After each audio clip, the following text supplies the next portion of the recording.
Magandang oras mga ka-TH, mga kababayan. Meron tayong episode ngayon sa Bustoyo Productions. Ito yung ibinenta sa kanya na napakamahal pala na coins na ito. 1804 na American coin. Kapag meron kayo nito, mas ano pa ito, mahal pa ito kaysa ginto.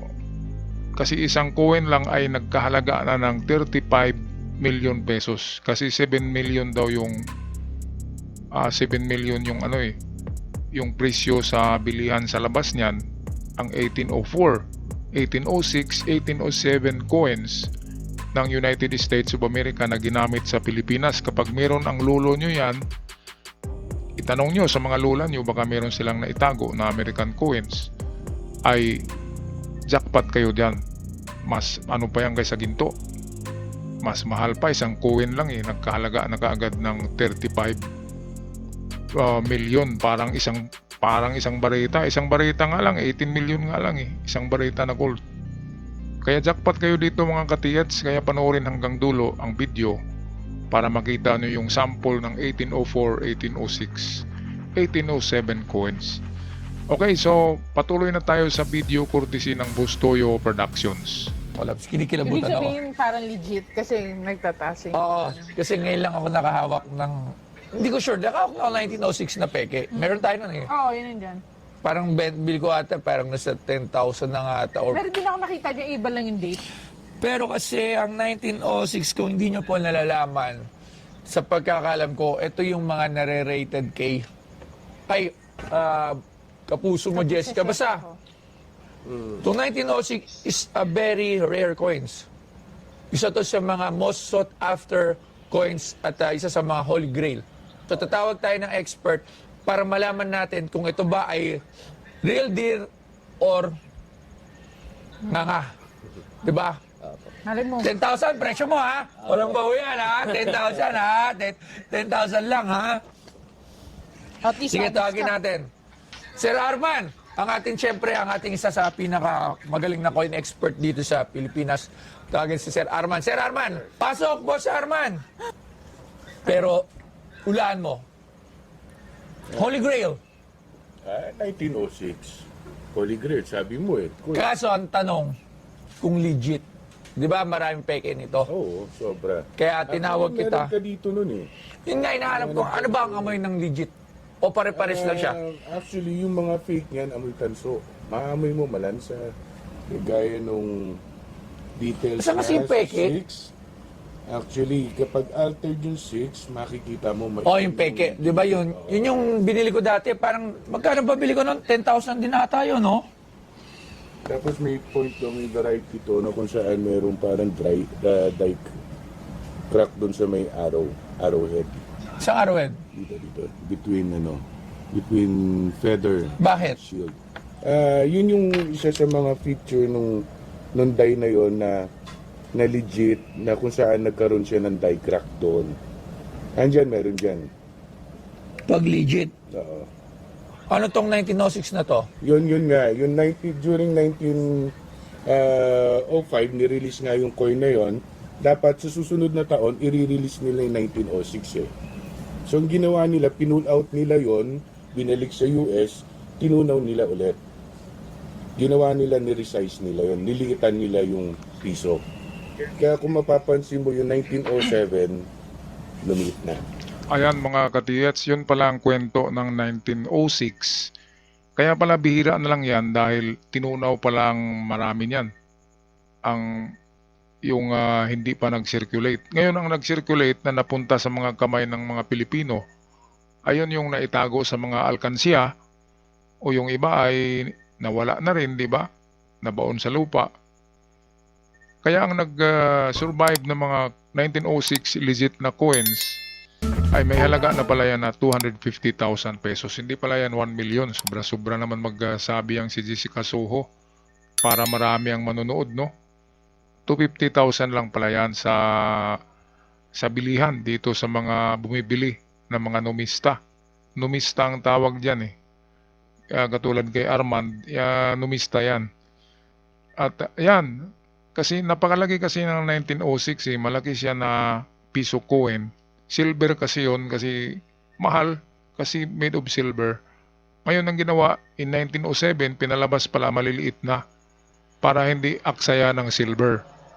Kaya yung mga 1906, talagang rare siya, kaya tinatawag na Holy Grail. Dahil nga tinunaw pala ang marami dun. Kaya konti lang ang nag-survive, kaya mahal siya. Pero mas grabe tong pangalawang coins na atin tatalakayin mamaya. 1804, 1806, 1807. Ito yata yung mga Morgan coins. At kapag meron kayo nito, yung 1804 ang pinakamahal. 1804 worth sa ngayon ay 35 million. Isang piso coin lang yan ha. Kaya halongkatin nyo na ang mga alkansiya at baol ng inyong mga lula. Ay baka merong naitago na 1804, 1806, 1807. Okay, patuloy tayo sa video courtesy ng Bustoyo Productions. Okay. AU-50 noon. Sige. Huwag na natin to patagalin. Anong grade yan? Sa tingin mo? BF. Ano yung BF? Very fine. Very fine. Oo. So pag pinag-grade yan, probably yun yung Yun yung grade niya. Magkano ang halaga ng BF? 200K. Oh my God. Oh, 10,000 lang, di ba? Magkano pa grade? Ano, depende sa TPG pero minimum is 2.5. Oh, 2.5, then kapag higher tier or high catalog yung ano mo, plus 1,000 pesos. So ito magkano market value nito? Market value niyan as raw, yun, 200. 200,000. Wow. Pag graded, syempre may additional po yun. Ina-expect, sir. Nagulat ako. 80,000. Hanggang magkano, sir? Hindi, 80,000 ito nga binibili sa'yo eh. Ikaw. 80,000. Pwede bang, sir? Pag-usapan muna namin ng mga... Ayan, pinasukan na ng utak ang bulati. Ang utak ay pinasukan ng bulati nitong seller. Kasi nang marinig niya na 200,000 ang halaga ay nagbagong isip niya eh. Dito inofiran siya ni Bustoyo ng hanggang 150. Ayaw pa rin niya ibigay. 50 mil lang naman yon. Magpa-grade pa doon si Bustoyo. Magbayad pa sa gagawa ng grade. Mga katiets, di ba? Kung kayo, hindi ni ba ibibenta? 150,000 na eh. Di ba kanina nga, 10,000 lang benta niya. Ngayon, napasukan ng bulati. Saka hangin yung kanyang utak. Nagbago kahit 150,000 hindi na binigay kay Bustoyo. Kaya ito tayo, fast forward tayo sa nangyari ito. Pinush ko, baka mamaya pag-isipan pa ako. Hindi na, may video May naman. video naman. So, Eh kung 10,000 niya yung inano, tapos 5 sila, tigto 2,000 lang. Oo. Mas malaki pa nga hatian ngayon eh. kaya, ano po muna siguro, pag-usap-usapan muna po namin. Dahil kanina 10,000 lang. Oo nga, binibenta mo. 10,000, hindi 2,000 Ngayon, sila. ayaw mo na siya ibenta? Pag-usap. Binibili ko na lang 150 from 10,000. Ayaw mo pa rin ibenta. Ayan, pag-usap-usapan pa nga eh. 150 na nga eh. Kanina 10,000. Mabutit binayaran na lang diretso, no? Ay, nako. Minsan kasi si Bustoyo ay minsan malaking halaga yan kapag bumili. Malaki ang kanyang presyo. Minsan din ay kuripot ito. Nagbabarat. At minsan siya yung siya yung nabudol katulad ng ginawa nila Dennis Padilla sa kanya na ang balisong ay binayaran niya ng 380,000. Pero yung isang video niya na na kampilan o Chris yung bininta ni sino ba yung nagbenta na artista at ginamit pa yun ni Robin Ood ni Binoy. Ginamit ni Bino yun sa Mista, yung kampilan ay binili lang ni Bustoyo ng 40,000 pesos. Tapos yung balisong lang, na napakamura lang naman ang balisong noon, ay binili ng 380 dahil nga magaling mag-sell stock si Dennis Padilla, anak ni Dencio Padilla. Okay, so wag mo na umalis. Pangalawang video clip ay yun yung sinabi ko na pinakamahal na piso coin sa Pilipinas. Magkano ba last price mo? Hindi po ako makapagbibigay ng last price. Kanina nagbigay ka na ng price 10,000. Wala po kasi kung idea dito. Akala ko, lang. Paano pala kung kanina? touching? Paano pala kung kanina binayaran na kita 10,000? Sorry ka na lang nun. Nga. Ano Ngayon may ito, natutunan? 150,000 na. Ayan, ito yung walang kwentang kausap na seller. Kasi nga, dapat magpasalamat siya na ano na 'di ba, na natingnan na na-examine na yung coins niya.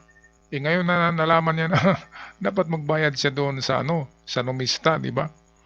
Kasi kung wala yung numista, hindi niya malaman na 200,000 pala yan. Ngayon, kapag uuwi siya doon sa bahay nila at itatago niya yan, ay baka paglaruan pa yan ng mga bata at mawala. Ngayon, 50 mil nga lang yung tawad, siyempre, ibibenta pa yan ni Bustoyo, kaya 200,000 ang talaga niyan, presyo. Hindi pwedeng bibilhin ni Bustoyo ng 200 kasi kung bilhin niya ng 200 ay wala na siyang profit doon. Kaya mababa sa 200 ang bili, 150 na nga, ayaw pa rin ibili. Migdat ayaw pa rin ibenta dahil nga napasukan ng bulati ang utak o lang kakwintang kanegosyo. Kung ganyan, ay hindi yan pwede doon sa Quiapo, sa parte ng kamusliman sa Quiapo. Kapag ganyan ka na tatalikuran mo yung mga kapatid natin na Muslim, ay naku, lagot ka kapag ganyan na seller. Binigyan ka na nga ng magandang presyo, ayaw mo paano, pa talagang gusto mo. Pumunta ka nga dyan, kanina kahit 10,000 okay na eh. Tapos nang malaman na 200, nagbago ang isip. Walang kakwenta-kwenta.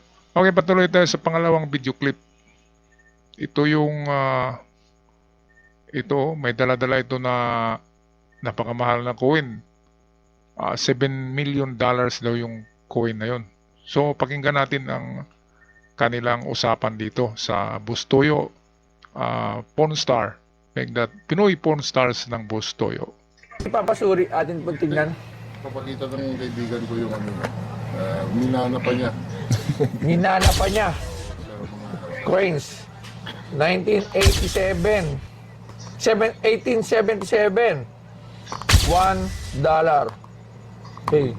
Sige sir, ako tignan ko. Saan nyo naman po ito nakuha, sir? Binigay ng kapatid ng lola ko kasi sundalo sila galing sa Amerika noon nung World War II. 1804. Mukhang sakto yung bigat $1. 1862. Wow. Ano naman ang gusto nyo gawin dito? Ano ba itong ibibenta? Magkano ba? Para malaman natin, magkano ba ang presyo nito?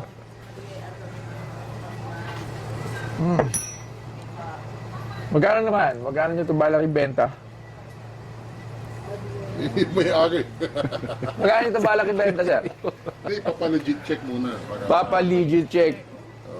Pero wala kang idea kung magkano nyo ito balak ibenta, sir? Meron pang binubunot pa. Ano yun, sir? Bibigyan mo ba sa yung bonus? Mga old. Mga old. Ito. Din ng lola ko yan doon eh. Okay, so... Ayan.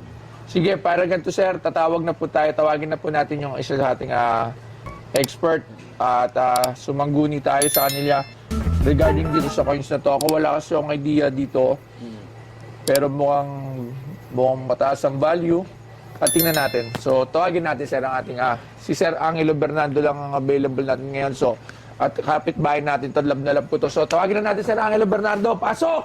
Angelo, meron silang dalang $1 coin. So, tingnan mo na. Ayan. Okay, malayo pa lang, medyo nakikita ko nang hindi sa tunay. Hindi tunay.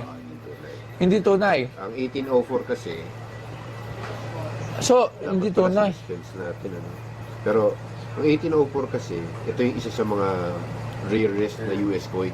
Rarest US coin, yung 1804. Ang halaga nito, kung tunay, million. In peso, in dollars. Dollars. $1 million. Oo, million Ang halaga.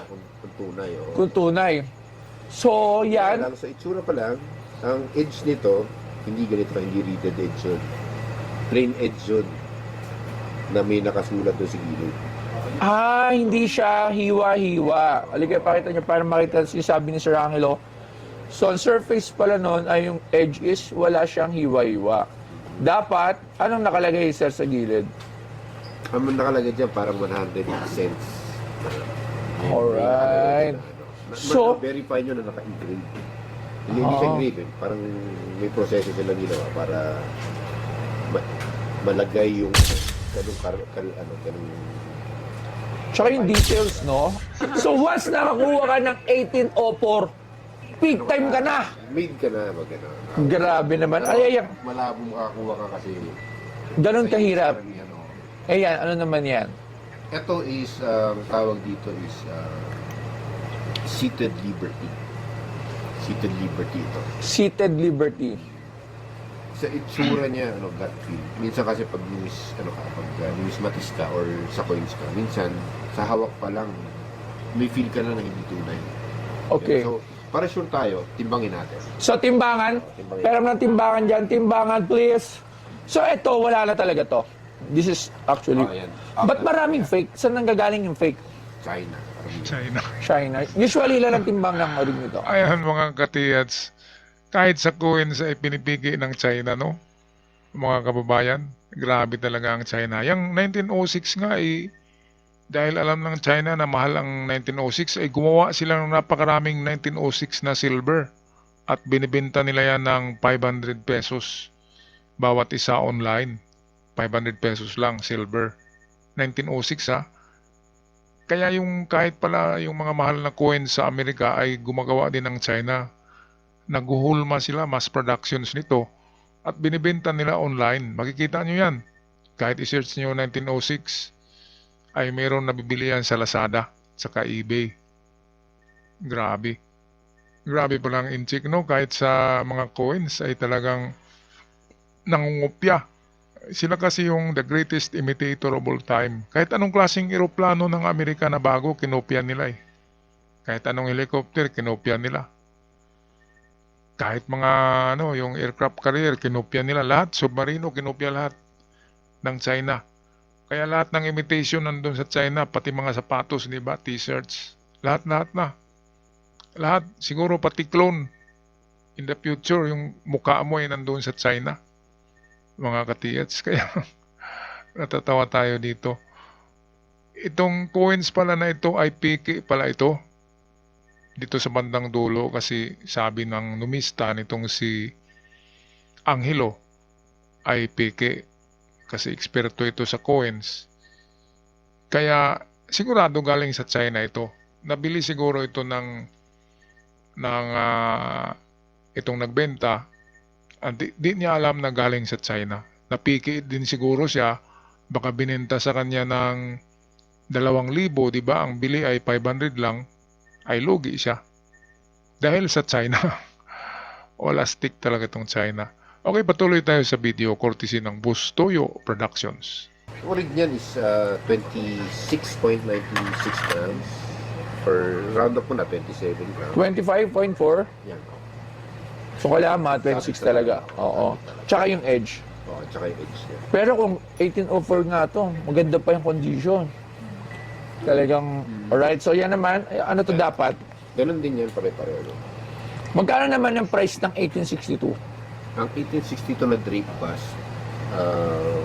ako hindi ko kabisado, pero ano to, mas less yung ano nila. Mas less yung value niya sa value to 1804. Siguro mga 20 to 30. Ano lang to Estimate lang. estimate Hindi ko tayo, lang. ano dyan, sa roughly estimation lang.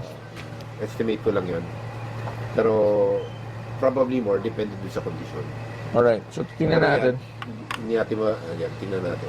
24.7 lang. Sabit na. So, sabit na ulit sa weigh. So, kailangan ng timbang ay nasa 26 to 27. Tama ba?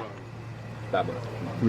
Alright. Yung isa naman, Yung 1877 na ano, na seated ano rin. Ano din, ano, $3 yung tawag dito.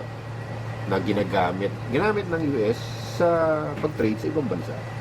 okay, Kaya $3 yung tawag. $3 ang tawag dyan. Yung kabibenta ko lang kahapon ito. Magkano naman yan? Ganito ko, 1877, exactly. Ganito, nabenta ko kahapon 15,000. 15,000. So, iyan, Pero ito, ganun pa rin, itsurang fake. itsurang fake. So, timbangin natin. Tingnan nyo ba timbang? 24.2. Right? So, Sa, diba? sa vegan pala, pag pumunta tayo sa vegan, may makikita tayong ganyan. Marami rin yung ano. Marami yung ano doon, yung ibang shops doon, may mga ganyan. Maraming fake nito. Marami yung, So, may tanong lang ako. So, si 1804 is one of the most expensive or most expensive coins? Tingin ko one of the most expensive. One of the most expensive. 1804. So, tandaan nyo. Para $6 million yata. $6 million! 7 million. Oh, $7 million! 1804! Ayan, $7 million, mga ka-TH. Tayo magagawa at hindi na natin yan mabibili. Ito ba, ibibenta nyo pa? Hindi na siguro. Hindi na siguro. Oo, syempre. Oo, souvenir na lang. So, sayang yung mga coins. Maraming salamat po sa pagdala din sa... Alright, so kung hindi tumawag si Bustoyo, baka madali siya eh. Kahit ibenta yun ng 10,000 ay panalo na yung nagbenta. Sa tatlo, 30,000, tapos binili lang niya ng nasa 500. Kasi kahit sa Pilipinas, may gumagawa na rin pala eh. Sabi ni Sir Angelo Numista. Kaya kung meron kayong lulot-lula na matanda na mga ka-TH, ay tingnan nyo ang kanilang mga lumang baul. Baka nakalimutan nila na meron silang itinago na 1804, 1806, 1807. Yan kasi yung pinakamahal na mga coins ng United States na narito sa Amerika. At yung iba ay nabaon na siguro sa lupa, di ba? Marami yan sa sa mga Catholic churches, yung mga inaalay. Ako nga meron akong iniipon ng mga lumang malalaking piso eh. Kaya siguro pagtanda ko ay baka malungkat ng ibang tao yung aking baul. Ay napakarami ng malaking piso ko, yung mga 1974, 71, 72. Napakarami ko niyan kasi sadyang inipon ko, mga ka-TH. Alright, paki-comments na lang sa ating comment section. At sa mga bago pa lamang, huwag kalimutan mag-subscribe para lalago ang ating channel. Maraming salamat. Hanggang sa muli, paalam.